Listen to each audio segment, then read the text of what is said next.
Ladies and gentlemen, welcome back to Road to Greatness. My name is Elijah Citroni, and we're going to run through my second lower body day. Now, I didn't get a video of my Romanian deadlifts to kick off, and this day is more of a posterior focused day.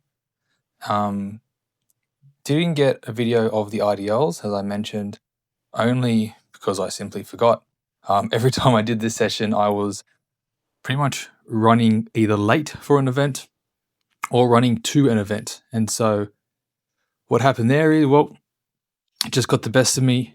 Every time I went to record a set, I would forget, and lo and behold, never actually got around to getting the RDLs. But it was very much straightforward. The focus was keeping my knees as fixed as I could without allowing them to flex and really putting a lot of demand on my hip. The big sort of cue that I gave myself there was trying to avoid rounding out my lower back, because I've noticed that I have a potential SIJ issue. So at the very base of my spine where my hips connect, I've noticed I have a little bit of a shearing force there, which feels quite uncomfortable and gives me a odd sensation down my leg.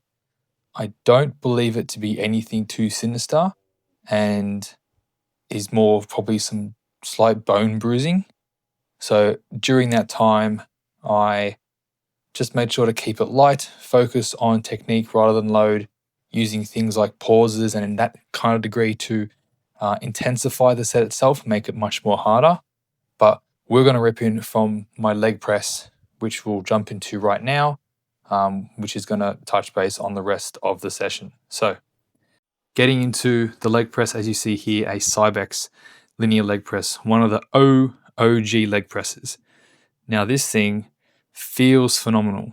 Again, not a strong dude at the moment. Only got 4 plates per side there, plus a little biscuit. But the key thing here is maintaining a good cadence with our rep, getting a full range of motion as low as we can, and not allowing myself to bounce too much out of the bottom. I'm not too fussed as well with my knees being locked out. I don't find that to be a real drama for myself. The thing that I'm more focused on is making sure that my quads are the limiting factor, which they exactly are here. And you notice I do get a little bit of adductor in here too, just with my knees always coming in. That's sort of the sign to me that, okay, my quads are cooked. My knees come in, there's a sticking point, and we're done. That's me cooked. And so I'll do 3 sets of that before going into this wonderful thing right here, which is a single leg back extension. Now, back extensions have been in my program, I'm going to say, for at least 3 years now, and I have actually enjoyed that. This was me playing around with adding in some twists to get more of a stretch on my glutes and really try to rinse my glute med and my glute min for as much as I could. And their job is to help with internal and external rotation stabilization of the hip. So adding in that rotation as I go into a hinge pattern lengthens those tissues a lot more. On top of that, doing it in a single leg fashion just means that I get some 3D movement through my spine as well, some slight rotation, because again, something I noticed was that I got quite stiff towards the back end of prep, and I want to make myself a bit more of a limber and mobile human is the best way to say it. Now, it might look like as well that I'm staggered stance, but truth be told, my left leg is only there to stabilize and nothing more. And you can see here, albeit the quality of the video isn't exactly crash hot, I could really load the buggery out of this. Not too sure what, you know why? Because it's focusing on the plates. I've just noticed that now. Oh well, that's okay. Point being, you can see here, really focused on twisting, getting as high as I can. I'm not trying to pull too much with my arms as I come up to the very top. After that though, we go into the Citadel leg press. And this thing is phenomenal. Phenomenal. All right. It has 2 pegs, one at the top, one at the bottom. And I found, as always, having a 60-40 split between top and bottom peg loading really suited me best. And I do show it from a different angle coming up, but I've actually got my heels slightly off at the bottom. This allowed me to get much more knee flexion. You see here, I can really get my knees as flexed as I can, not driving too much with my hip. And what I really loved with the shoulder pads. This is the first leg press I've used that's had shoulder pads, and I really, really enjoyed it because I was able to just lock myself in, focus on getting my knees all the way up to my shoulders and extending my knees as far as I could. With having that top peg as well, what I found is towards the very end there, the sticking point was right about when I was at, let's call it 70, 80 degrees of knee flexion. So not exclusively quad, but a lot more demand on my ACL as well and connective tissues, which is what I would prefer. Superset with that, I actually do a single leg curl, followed up from the single leg back extension, just really trying to isolate either leg here, doing as much as I can to correct any potential imbalances that I might have. I know that from left to right, I do have some dramas with just impingements in my hip. So looking to see if there's a potential discrepancy in strength or muscularity either side, which I don't believe there to be, but I do see there being merit in doing these single leg.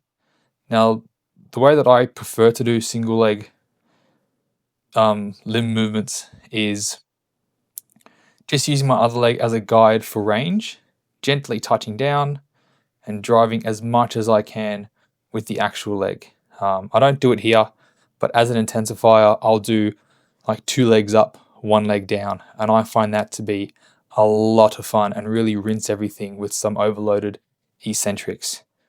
But from there, move on to the prime leg extension. And this thing is phenomenal. I've really come to like the prime leg extension, especially on the 5th cam, where it's more biased towards the middle and end range of motion, where it's heaviest. I really do prefer that.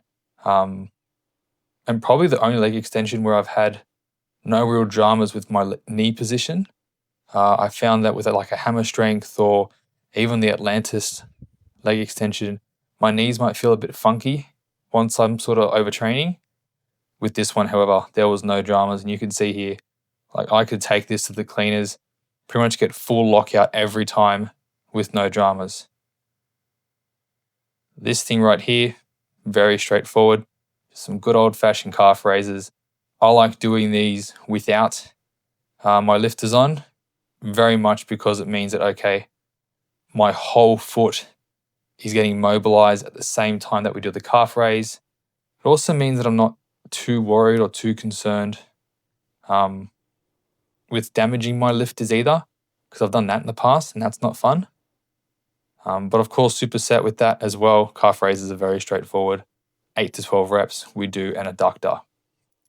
Now, I'm typically someone who can stack adductor machines.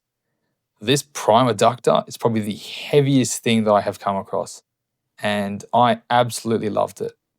Something I noticed with my adductors is that I go into a lot of posterior tilt. So imagine you got a belt buckle on.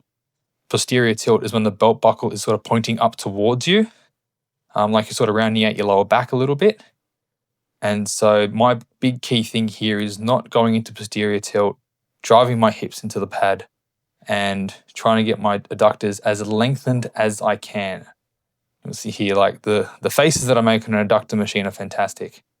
But that concludes our second leg day in a posterior focus. Really trying to rinse it for as much as I can. I hope you guys got a lot of value from this, just understanding how I prefer to train. And if you did, like, comment, let me know any details you want to learn more about exercises. But until then, team, I'll catch you next Friday. Cheers.